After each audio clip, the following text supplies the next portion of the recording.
రాబోయే రోజుల్లో ఖచ్చితంగా మేము మరింత మార్పులు తీసుకొస్తాం. సీసీ కెమెరాలు ఏర్పాటు చేస్తాం, వచ్చిన వినియోగదారులకి సౌకర్యాలు కల్పిస్తాం.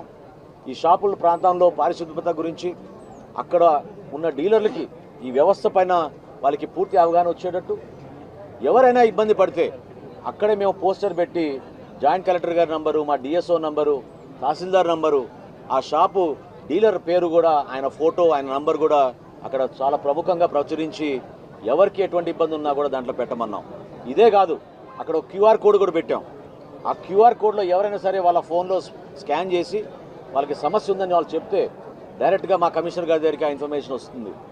కేంద్ర కార్యాలయం నుంచి మేము పర్యవేక్షించి ఎప్పటికప్పుడు తూకం విషయంలో కానివ్వండి, ఎక్కడైనా ఏమైనా నాణ్యత విషయంలో కానివ్వండి, క్వాలిటీ లోపాలు ఏమైనా ఉన్నా సక్రమంగా సరైన సమయానికి వాళ్ళు తెరవకపోతే మేము చర్యలు తీసుకుంటాం.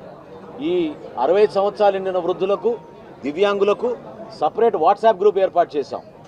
డీలర్లు ఖచ్చితంగా అక్కడ వెళ్ళగానే, వాళ్ళ ఇంటికి వెళ్ళగానే ఒక ఫోటో తీసుకుని మా కేంద్ర కార్యాలయానికి పంపిణీ చేశామని చెప్పి వాళ్ళు పంపించాలి. ఈ విధంగా మానిటర్ చేసుకుంటూ ఒక అద్భుతమైన కార్యక్రమానికి మరొకసారి శ్రీకారం చుట్టాం. గతంలో జరిగిన నష్టాన్ని మా కూటమి ప్రభుత్వం ఒక మంచి పరిపాలనతో ఒక మార్పు తీసుకురావాలని సంవత్సరం లోపే మేము చేసిన కార్యక్రమం. ఇన్ఫ్యాక్ట్ ఈరోజు మీరు గత సంవత్సరం మీరు గుర్తుపెట్టుకుంటే ఈ రోజున ఎగ్జిట్ పోల్స్ వచ్చినాయి. ఎగ్జిట్ పోల్స్లో చాలా క్లియర్గా ఒక మార్పు రాబోతోంది, మన రాష్ట్రంలో మంచి ప్రభుత్వం రాబోతుందని పత్రికలందరూ కూడా ఆ రోజు ప్రచురించారు, చూపించారు. ఆ విధంగానే మా పరిపాలన కూడా గౌరవ ముఖ్యమంత్రి గారి ఆధ్వర్యంలో ఖచ్చితంగా ప్రతి కార్యక్రమం, సంక్షేమం కానివ్వండి, అభివృద్ధి కానివ్వండి, ప్రజలకు అంకిత భావంతో చేసుకుంటూ ముందుకెళ్తాం.